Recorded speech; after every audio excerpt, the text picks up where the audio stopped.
जय गुरु जी, शुक्राना गुरु जी, अनंतम अनंतम शुक्राना गुरु जी। ओम नमः शिवाय, शिव जी सदा सहाय। ओम नमः शिवाय, गुरु जी सदा सहाय। ओम नमः शिवाय, शिव जी सदा सहाय। ओम नमः शिवाय, गुरु जी सदा सहाय।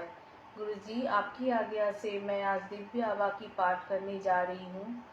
आपकी कृपा हो तो मेरी कोई भी उच्चारण में भूल त्रुटि हो जाए तो मुझे माफ कर दीजिएगा गुरु जी। जय गुरु जी।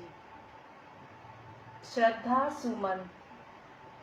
कांच के एक ऐसे गगनचुंबी पर्वत की कल्पना कीजिए जो दर्पण समान है। उसमें कोई दाग धब्बा या अन्य कोई निशान नहीं है। वह एकदम साफ स्वच्छ है और उसमें अद्वितीय प्रकाश का ओज है। अब इसके सामने आपको खड़ा कर दिया जाए। आप अपनी सांस रोककर उस दर्पण को देख रहे हैं। यह आपके गुरुजी के प्रथम दर्शन होंगे। गुरुजी से आपकी भेंट तभी संभव है जब वह चाहेंगे और उन कुछ क्षणों में ही वह आपके अस्तित्व को पूर्ण रूप से भेद देंगे। आपके मिथ्या से भरे हुए अभिमान पूर्ण रूप से छिन्न भिन्न हो जाएंगे। वह आपके भीतर आपकी आत्मा का अवलोकन कर लेंगे। यह सब होने के उपरांत जब आप अपने स्वयं को उनके एकाकार में कल्पित करेंगे तब आपको अपनी वास्तविकता का पूर्णाभास होगा और आप उनके भक्त बन जाएंगे। यह कभी मत सोचिए कि अब आपकी उनसे भेंट नहीं होगी। भले ही उनका स्थूल शरीर समाप्त हो चुका है, किंतु यह अकल्पनीय है कि वह लुप्त हो चुके हैं और उनका अस्तित्व मिट चुका है। अभी तो उनके दर्शन अनेक बार होंगे, कई बार उनसे पूर्ण मिलन की अवसर आएंगे। गुरुजी अपने प्रिय शिष्यों को कहे गए वचन सदा निभाते रहेंगे। प्रेम के वह वचन जिनके साथ गुरुजी और उनके भक्त प्रलय तक एक साथ बंधे हुए हैं। परंतु इसका पूरा लाभ अर्जित करने के लिए हमें अपने स्व को समझना आवश्यक है। गुरु शब्द के दो अक्षर गु अंधकार का पर्याय है और रू प्रकाश का। अतः अंधकार से ज्ञान रूपी प्रकाश की ओर ले जाने वाला गुरु कहलाया। हमारे देश की प्रथाओं के अनुसार गुरु को देव से भी उच्च वर्ग प्राप्त है। अध्यात्म की चरम सीमा पर प्राप्त होने वाले सच्चिदानंद को गुरु कृपा के बिना पाना असंभव है। गुरु के बिना आत्मा उस परम में लीन होकर परमात्मा का अंश कभी नहीं बन सकता है। गुरु तो ऐसा पथ प्रदर्शक है जिसके बिना नए और अनुभवी दोनों प्रकार के पर्वतारोही अपने शिखर तक पहुंचने की कल्पना भी नहीं कर सकते हैं। गुरु ना तो वह मार्ग है, न ही वह बाधा है जिसके पार करना शिष्य के लिए आवश्यक है। वह तो स्वयं वह गंतव्य है, पर्वत का वह शिखर है जहाँ तक पहुँचने की आकांक्षा प्रत्येक प्राणी करता है। वह तो घने अंधकार से ज्योति, अज्ञान से ज्ञान का मार्गदर्शन कराने वाले, उत्तर दिशा का आभास कराने वाले ध्रुव तारे के सदृश है। इस संसार के समस्त ग्रंथ गुरु की व्याख्या और उनका वर्णन करने में सक्षम नहीं है। गुरु उस परम आनंद प्राप्ति का प्रशस्त मार्ग है। सद्गुरु हमारे अर्थात हमारे आदरणीय गुरुजी वास्तव में वह दर्पण है जिसमें देखकर हम सर्वोच्च ज्ञान अर्जित कर सकते हैं। गुरुजी के सामने आपको उनसे विसर्जित होती अपूर्व तेजोमयी आभा का साक्षात्कार होता है। आपको अनुभव होगा कि चाह कर भी आप उनकी ओर अपनी दृष्टि बांध कर नहीं रख सकते हैं।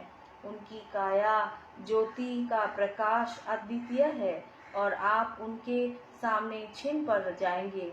इसके विपरीत गुरुजी मात्र एक क्षण में आपके भीतर छिपी हुई पवित्रता के दर्शन कर लेंगे। जैसे किसी झील में कंकड़ फेंकने पर उसके जल की सतह को छूते ही उस केंद्र बिंदु से किनारे की ओर बढ़ते हुए सकेंद्रित चक्र बनते हैं और वहां से ऊर्जा सब ओर फैलती है, उसी प्रकार गुरुजी से शक्ति विसर्जन होता है। किंतु यह शक्ति उन्हीं भक्तों को मिल पाती है जिन्हें वह इसका अधिकारी समझते हैं। उनका कहा हुआ प्रत्येक शब्द आपके लिए ऐसा आदेश है जिसकी अवहेलना आप कदापि नहीं कर सकते हैं। गुरु जी के प्रथम दर्शन मिलने की कोई सामान्य सामाजिक प्रक्रिया नहीं है। यह साक्षात्कार उस संघर्ष की भांति है जिसमें आपकी हार सुनिश्चित है। आप अपने अहम को अपने सामने ही नम्रता और श्रद्धा की अग्नि से भस्म होते देखेंगे। यह तो समस्त सृष्टि के कर्ता सर्वोच्च सर्वोपरि से मिलने की प्रस्तुति में पहला पग है। सद्गुरु आपके सब रक्षा कवचों को भेद देंगे और पल भर में आपके सब अपरोक्ष रहस्यों को जान लेंगे। उनका विश्वास प्राप्त करने के लिए ना ही मीठे वचनों की, ना ही किसी अभिनय की आवश्यकता है, ना ही आप उनसे कुछ छिपा सकते हैं, ना ही कोई मिथ्या भाव रख सकते हैं। वह तो आपके अस्तित्व के कारण ही ज्ञाता है और इस समय आपको अपनी कृपा का अधिकारी समझा है। इसी कारण उन्होंने आपको अपने पास बुलाया है। उन्हें जनसाधारण के लिए अक्सर महत्वपूर्ण लगने वाले प्रश्न उदाहरण के लिए आप कौन हैं, कहाँ से आए हैं, आप क्या काम करते हैं, कैसे जीविका और उपार्जन करते हैं, आपके मन में क्या भाव है, या आप मानवीयता का कितना नाटक करते हैं, से कोई तात्पर्य नहीं है, क्योंकि इन सब का ज्ञान उन्हें पहले से ही है। वह तो सर्वज्ञाता है और आपके प्रत्येक भाव का ज्ञान रखते हैं। इस सत्य को स्वीकार कर लेना ही आपके लिए हितकर होगा। आपकी यह हामी ही आपके अग्रिम संबंधों को स्थिर करने के लिए सबसे अधिक महत्वपूर्ण है। हाँ, इस हाँ के साथ ही आप गुरु जी के साथ ऐसे अटूट बंधन में बन जाएंगे जिसे मृत्यु भी अलग नहीं कर सकती। यह प्रथम समर्पण ही सर्वाधिक महत्व रखता है। यात्री की विशेष यात्रा तो पहला कदम निकलने के पश्चात पग प्रति पग स्वतः ही पूर्ण हो जाती है। स्कंद पुराण में वर्णित गुरु गीता में एक अत्यंत सर्वविदित श्लोक है। गुरु ब्रह्मा गुरु विष्णु गुरुदेव महेश्वर गुरु साक्षात परम ब्रह्म तस्मै श्री गुरुवे नमः। यद्यपि इस श्लोक से अधिकांश जन समूह परिचित हैं, इसमें कुछ व्याख्या करने योग्य है। सर्वप्रथम इसमें गुरु को त्रिमूर्ति ब्रह्मा विष्णु और महेश से भी उच्च स्थान पर आसीन किया है, क्योंकि वह गुरु तो अनादि और अंतहीन है। ब्रह्म शब्द की उत्पत्ति ब्री धातु से हुई है, जिसका अर्थ विस्तृत विकसित होना, बढ़ना, फैलना होता है। यह ब्रह्म ब्रह्मा या ब्राह्मण ना होकर बृहत ब्रह्मांड है और यह सदा बढ़ता फैलता रहता है। उसका विकास कभी बंद नहीं होता और गुरु उनकी महिमा तो अपार अपरंपार है। इसीलिए यहाँ पर उनको ब्रह्म सदृश श्रेष्ठ स्थान दिया है। उनके सहस्र चक्षु, सहस्र अंग और सहस्र मुख हैं। वही जीवन का बीज, पौधा और वृक्ष पालक है। उनमें असीम ज्ञान है, किंतु उनका ज्ञान किसी को नहीं है। ज्ञानी भी उनके स्वभाव से अनभिज्ञ हैं। गुरुजी तो भक्त को दर्पण के समक्ष प्रतिबिंब बनकर दर्शन देकर उसको ज्ञान की प्राप्ति करा देते हैं। वह शिष्य की दर्शन है, शेष तो वहां तक पहुंचने के निमित्त मात्र बन जाते हैं। उनके कोमल चरणों का स्पर्श करने के क्षण से ही गुरुजी अपने वास्तविक रूप का दर्शन करा देते हैं। पुष्पांजलि श्रद्धा भाव से शिष्य को गुरु की ओर ले जाने वाली कड़ियाँ बहुत अनोखी होती है। शिष्य सदा यहाँ वहाँ हाथ पैर मारता रहता है, उसे कोई मार्ग नहीं सूझता है। वह स्वयं आगे बढ़ने में असमर्थ है, किंतु गुरु भौतिक रूप में उसके समक्ष न होकर भी उसका मार्गदर्शन करते रहते हैं। गुरु इस प्रकार उसके पथ प्रदर्शक और गंतव्य दोनों ही हैं। यह कठिन पर्वतारोहण के समान है और गुरु पर विश्वास बनाए रखकर ही हम शिखर पर पहुंचने का सामर्थ्य प्राप्त कर सकते हैं। इस संबंध में सबसे अधिक आवश्यकता विश्वास और श्रद्धा की है। यदि आप गुरु पर शंका करेंगे तो आप अपने पैर पर स्वयं कुल्हाड़ी ही मार लेंगे। आपकी यात्रा तो प्रारंभ होने से पूर्व ही समाप्त हो जाएगी। भले ही शिष्य को अपने गुरु के लिए अपने मन में स्थिर विश्वास स्थापित करने में कठिनाई हो, गुरु इस कार्य में भी उसकी सहायता करते हैं। गुरु को केंद्र बिंदु मानकर अनुयायी के लिए आवश्यक है कि वह अपनी समस्त शंकाएं मन से निकाल दे। गौतम बुद्ध ने भी कहा था, जिस प्रकार स्वर्ण को परखने के लिए उसे अग्नि के में जलाया, काटा और रगड़ा जाता है, उसी प्रकार मुझे स्वीकार करने से पहले मुझे अच्छी तरह से परख लो। मेरे लिए अपने मन में केवल आदर भाव रखकर मुझे स्वीकार करने की भूल ना करो। प्रारंभ में अपने गुरु स्वामी रामकृष्ण परमहंस के लिए भी युवा नरेंद्र स्वामी विवेकानंद ने के मन में ऐसा ही संशय का भाव था। उनके गुरु ने एक बार उन्हें बताया था कि धन के लिए उनके मन में कभी कोई भाव उत्पन्न नहीं होता है, अपितु वेदना होती है। एक रात उस युवा ने उनके सिरहाने के नीचे एक सिक्का छिपा दिया। उस पूरी रात उनके गुरु को नींद नहीं आई। विवेकानंद की इस छोटी सी परीक्षा ने उनके गुरु की सत्यता सिद्ध कर दी। संशय की समाप्ति पर शिष्य अपने गुरु के पास आदर भाव से जा सकता है। अपने आध्यात्मिक प्रशिक्षक के साथ उसके संबंध और प्रगाढ़ हो जाते हैं। वह न केवल जीवन भर मरणोपरांति गुरु के साथ निर्वाह करता है, ऐसा विश्वास और श्रद्धा की नींव पर ही भवन बन सकता है। अनुयायी को यह भी समझना आवश्यक है कि वह गुरु का ही आत्मिक प्रतिबिंब है। यह भी ध्यान रखने योग्य है कि गुरु अवसर आने पर अपने भक्त को अवश्य परखते हैं। एक किंवदंती है, सिंह परिवार का एक शावक अपने परिवार से अलग हो गया और भेड़ों के साथ रहने लगा। धीरे धीरे उसके स्वभाव भी भेड़ों की भांति हो गया। वह दहाड़ लगाना भूलकर अपनी भांति मिनमिनाने को प्रयास करने लगा। एक दिन अचानक एक शेर वह देखकर चकित रह गया।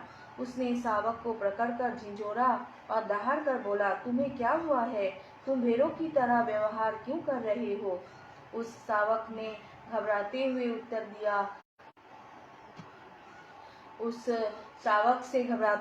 दिया कि उस शेर से अवश्य कोई भूल हुई है। वह तो वास्तव में एक भेड़ ही है। इस पर वह शेर उसे खींचकर एक झील के पास ले गया और वहां उसने उसे उसका और अपना प्रतिबिंब दिखाया। तब जाकर उस शावक ने अपना वास्तविक रूप पहचाना। गुरु का कार्य भी कुछ इसी प्रकार का होकर सरल नहीं होता। वह तो उन कृत्रिम स्तंभों को ही उखाड़ कर फेंक देते हैं जिन्हें उनके अनुयायी ने अपने सांसारिक जीवन का आधार बनाया हुआ है, और उसे उसके यथार्थ से परिचय कराते हैं। हम हाड़ मांस के जीव जंतु नहीं हैं, बल्कि उस परमात्मा का ही प्रतिबिंब है। आत्मा का परमात्मा में विलय ही हर आत्मा का अंतिम ध्येय है, और हम इस लौकिक विश्व की मोह माया के जाल में फंसकर उस लक्ष्य को भूल गए हैं। हमें अपनी इंद्रियों को वश में होकर चलने वाले पशु समान नहीं बनना है। प्रत्येक जन्म की भांति इस जन्म में भी हमारी आत्मा ने शरीर को धारण किया हुआ है, न कि शरीर ने आत्मा को आवरण बनाया हुआ है। गुरु के कमल चरण स्पर्श कर उनकी पावन शरण में जाकर ही मूल परिवर्तन संभव है। मन में स्वाभिमान की समाप्ति होने पर ही वास्तविक ज्ञान का बोध होता है। गुरु तो असीमित अपार विद्या का ऐसा भंडार है जो अपने अनगिनत भक्तों में आध्यात्मिक ज्योति प्रज्वलित करने की क्षमता रखते हैं। उनके प्रेम स्पर्श मात्र से ही चित्त जागृत हो उठता है, किंतु इस अवस्था तक पहुंचने के लिए पहले अनेक प्रबंध करने के आवश्यक हैं। हम इस और अनेक पूर्व जन्मों के मनोवैज्ञानिक और कार्मिक बंधनों से जकड़े हुए हैं। मन पर कर्म का प्रभाव अत्यंत गहरा होता है। इनसे निकलने के लिए मन और शरीर दोनों को सुदृढ़ कर सही प्रकार से तैयार करना पड़ता है। जिस प्रकार भंवर में फंसकर तैराक डूब सकता है, वही स्थिति मनुष्य की होती है।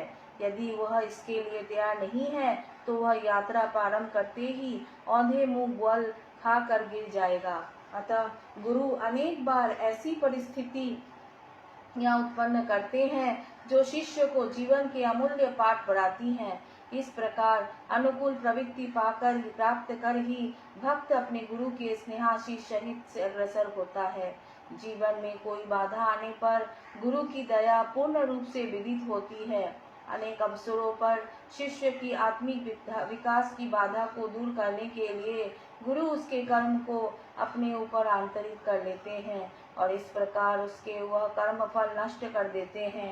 गुरु का अपने भक्तों के लिए व्यवहार तो इस प्रकार का है जैसे किसी विशाल बाधा को पार करने के लिए अभिभावक अपने छोटे बालक को अपने कंधों पर बैठा लेते हैं। ऐसे महान गुरु का हम किन शब्दों में धन्यवाद कर सकते हैं। हम तो अति साधारण मानव हैं जो उनकी दया, कृपा और स्नेहाशीष के बदले में केवल थोड़ी सी श्रद्धा सहित आदर भाव समर्पण कर सकते हैं, उनके आदेशों का पालन करने के प्रयास कर सकते हैं। तो भी कोई अवसरों पर ऐसी परिस्थितियां आ जाती हैं जब हम अपने गुरु से अप्रसन्न हो जाते हैं, परंतु गुरु तो गुरु है और हम साधारण नश्वर, उनके लिए हमारी उन्नति ही सर्वाधिक महत्वपूर्ण है और इस कारण वह अपने शिष्यों की मानसिक परिस्थिति को अनुकूल करने में कोई चूक नहीं करते। भले ही शिष्य उनके इस कठोर व्यवहार से अपनी कृत्रिम शक्तियों का हास होते देखकर शिथिल पड़ जाए, गुरु तो उसका भला चाह रहे होते हैं। उन्हें इस सांसारिक बातों से कोई अंतर नहीं पड़ता कि उनके द्वारा अपने अभिमान नष्ट होते जानकर उनका शिष्य कितना विचलित हो रहा है। वह उसे सुमार्ग पर आगे बढ़ाने की अपनी चेष्टा बनाए रखते हैं। ऐसे जटिल क्षणों में अपनी प्रवृत्ति परिवर्तन करते हुए जानकर कोई अवसरों पर भक्त छीन पड़ जाता है या मानसिक संतुलन खो बैठता है, किंतु इसके लिए इतना आभास पर्याप्त है कि गुरु उसके लिए कितना अधिक प्रयास कर रहे हैं। गुरु की एकमात्र रुचि स्वार्थ से बंधे हुए अन्य संबंधों से विपरीत भक्त की प्रगति में होती है। उनका भी एक स्वार्थ है, उसको परमात्मा की ओर ले जाने का। इसके लिए उन्हें कितने भी कठिन से कठिन कार्य करने हो, भक्त के कर्मों को समाप्त करना हो, उसे स्वास्थ्य लाभ देना हो या उसका कोई अन्य कार्य फलीभूत करना हो, यह सब तो गुरु के व्यक्तिगत विश्लेषण पर निर्भर है। मुख्य प्रक्रिया तो इस सच्चिदानंद प्राप्ति की है जिसके लिए अन्य सब कारण बन जाते हैं। गुरु अपने अनुयायियों को इस यात्रा के लिए सुदृढ़ करने में आध्यात्मिक शक्ति और समय का व्यय करते हैं। परम प्राप्ति की यह यात्रा कोई सरल कार्य नहीं है, ना ही आत्मिक ज्ञान का बोध जीवन दर्शन का कोई सरल पाठ है, ना ही यह कोई श्रृंगार है जिसे धारण कर उसका व्यक्तित्व इस समाज में और आकर्षक हो जाएगा, ना ही यह एक ऐसे धार्मिक संस्कार है जिन्हें पूरा कर हम संतोष कर ले और ईश्वर की प्राप्ति का मार्ग प्रशस्त हो जाएगा। ये एक ऐसी कोई यात्रा भी नहीं है जिस पर थोड़ी ही दूर चलकर आप रुक जाएं और कह सकें कि आपने अपने जीवन का गंतव्य प्राप्त कर लिया है। एक बार गुरु का गुरुत्व स्वीकार कर लेने के पश्चात आपको उसी मार्ग पर वहां तक चलते रहना होगा जहां तक वह आपको ले जाए। उस परम ज्ञान की प्राप्ति के लिए गुरु ही एकमात्र साधन है। वह तो दिव्यत्व की सीढ़ियां पर चढ़ाने वाले पथ प्रदर्शक हैं, वही आत्मज्ञान का बोध कराते हैं। उनके पास प्रत्येक बाधा से निकलने की योजना है, भले ही भीड़ से बचकर निकलना हो या आपसी संबंधी किसी प्रकार का के हो। यह बात गौण है कि वह आपसे हंसकर बात कर रहे हैं या गंभीरता से कोई महत्वपूर्ण विवरण सुन रहे हो। हर क्षण आदि से अंत तक वह गुरु गुरु ही रहेंगे। उन्हें संतुष्ट कर, प्रसन्न कर ही भक्त अपने गंतव्य तक पहुंचने में सफल हो सकता है। आप कदापि गुरु का अनुकरण करने का प्रयास ना करें। आदि शंकराचार्य से संबंधित एक रुचिकर घटना है। उनका एक शिष्य सदा उनके प्रत्येक भाव का अनुकरण करता था। एक तीर्थ यात्रा में जब उन्होंने एक ग्राम में रुककर एक कृषक से मदिरा ग्रहण कर पी तो उस शिष्य ने भी अत्यंत उत्साहपूर्वक उनका अनुसरण किया। कुछ दूर जाने पर वेदज्ञ एक ऐसे स्थान पर रुके जहां लोहा पिघलाया जा रहा था। उन्होंने वहां पर उपस्थित एक कर्मी से अनुग्रह कर पिघला हुआ लोहा अपने हस्त कुंडल में स्वीकार किया और एक लंबा घूंट लेकर पी गए। अब वह शिष्य सकते थे आ गया, यह कार्य करने में वह असमर्थ था। इसमें कोई संशय नहीं कि गुरु का आदेश का पालन मन, वचन और कोई मनसा वाचा कर्मणा से कर आवश्यक है। फिर भी शिष्य अपने आप को किसी भी परिस्थिति में गुरु के स्थान पर आसीन होने की कल्पना ना करे। इससे कहीं अधिक आनंद गुरु को प्रेम पूर्वक याद करने में है। इस प्रकार गुरु शिष्य के संबंध को अत्यंत बल प्राप्ति होती है। आध्यात्मिक रूप से गुरु के पास हमारे कृत्रिम अहम को नष्ट करने के शस्त्र हैं, किंतु जब तक आप निर्भीक होकर अनावृत होने पर तत्पर नहीं हुए तो गुरु की कृपा पूरी कृपा पाने में भी असमर्थ ही रहेंगे। आप यह भी मत कहिए कि आप उनका पूर्ण रूप से अनुगमन करते हैं। यह तो निश्चित है कि गुरु के समीप आने पर आपको निरंतर अपनी ऐसी स्वाभाविकता की अनुमति होगी या ऐसी परिस्थितियां उत्पन्न होंगी जिनसे आपके मन और अहम को गहरी चोट पहुंचेगी। यह भी संभव है कि गुरु शरण में आने के पश्चात उनकी कृपा, दया और आशीर्वाद के छोटे छोटे से लक्षण भी समाप्त हो जाएं, किंतु यह सब अस्थायी चरण है। गुरु का बड़प्पन तो इसी में है कि वह हमें हमारे तत्कालीन अवस्था में स्वीकार कर लेते हैं, जब सब अवगुण सहित हमारे सब दोषों को भी प्रेम से स्वीकार कर लेते हैं। अपनी शरण में किसी से भी आने के लिए कोई प्रतिबिंब नहीं लगते। सर्वरूपेण परिपूर्ण चिदानंद में आसक्त उन्हें न किसी उपहार की आकांक्षा है, न किसी भौतिक वस्तु की कामना। उनकी दृष्टि सबके समान, वह कभी कोई पक्षपात या भेदभाव नहीं करते। असीम आकाश की भांति किसी को भी स्पर्श किए बिना वह सब भक्तों को अपना आलिंगन अर्पित करते हैं। वह तो शाश्वत सत्व शिव के साक्षी सर्वज्ञाता हैं। अनंत को निरंतर देखती उनकी निर्भीक स्थिति में प्रत्येक अनुयायी में मन में उत्पन्न हो रहे प्रत्येक भाव को समझने की शक्ति है। गुरु सर्वोच्च है, उनकी समानता करना असंभव है। उनकी भव्यता, उनकी महिमा तो स्वर्ग लोक में निवास करने वाले देवी देवताओं से भी उच्च है। सूर्य, चंद्रमा, समस्त नक्षत्र और तारे में उनके आवरण पर पड़ी हुई धूल के कणों की पपड़ी के समान है। पवित्र त्रिमूर्ति, असंख्य देवी देवता और ब्रह्मांड की समस्त शक्तियां सब नतमस्तक हो उनके चरण स्पर्श करते हुए उनके प्रत्येक आदेश का पालन करने में सदा तत्पर हैं। गुरु स्वयं परमात्मा है, गुरु शिव है। शिव पुराण में एक उल्लेख आता है जहाँ ब्रह्मा शिव से निवेदन करते हैं कि सब प्राणियों के नश्वरता के अधीन रखा जाए, परंतु शिव इसे अस्वीकार करते हुए कहते हैं कि जीवन मृत्यु के इस चक्र से प्राणियों को मुक्त रखने के लिए वह स्वयं अवतरित होंगे। क्या इसी कारण आदरणीय गुरुजी हमारे बीच में आए? कितना आनंद है गुरुजी की चरण धूलि में।